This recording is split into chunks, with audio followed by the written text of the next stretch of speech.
I just saw哪吒. Possibly at this point, I'm the last person in China to have done so. And I spent a very happy summer playing Black Myth Wukong. But as I reflect now, do these show like a very interesting contradiction in Chinese culture? And it's one question that's been on my mind ever since seeing哪吒.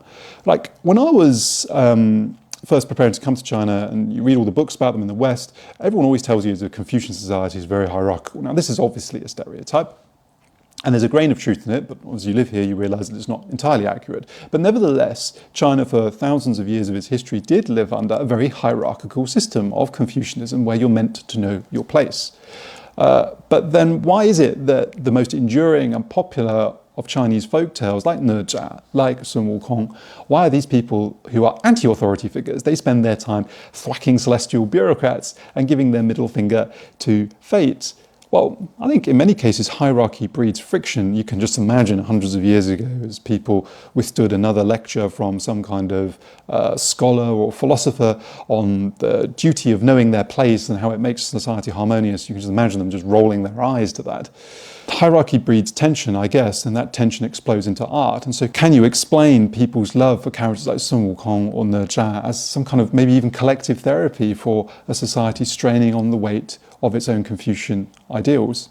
When I look at my own country, the United Kingdom, lots of people think that the English, like we love the monarchy, we love 社会阶级, right? We're a really class-conscious society. And maybe, if you look at some of our official stuff, you could draw that conclusion. But in fact, if you were to look at what we enjoy most as a people, like the stories we tell our kids, I would think Robin Hood probably points towards the English identity more than anything. Robin Hood is this guy in tights, he's a bandit basically, who robbed from the rich to feed the poor. He's actually another anti-authority figure, and actually he represents what I think is 英国人的精髓, which is the love of the underdog.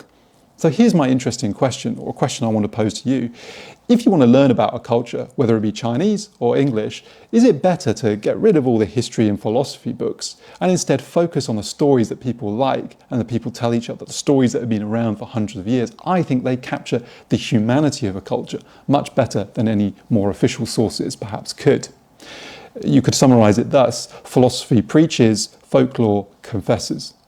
But if we do that exercise, I think there's a very interesting conclusion to be drawn from Journey to the West and哪吒. And I want to leave it as an open question to all of you. It's my genuine question to all of you, because in the end, both哪吒and Sun Wukong, they start off as rebels. But the genius and perhaps powerful insight into China is they don't stay rebels permanently. Both of them are ultimately absorbed into the system. Sun Wukong gets his Buddhist promotion.哪吒becomes a guardian deity. And so they go from rebelling against the system, to embodying the system itself. What does that tell us maybe about Chinese culture? That's an open question, and I'll be very interested to hear your answers to it.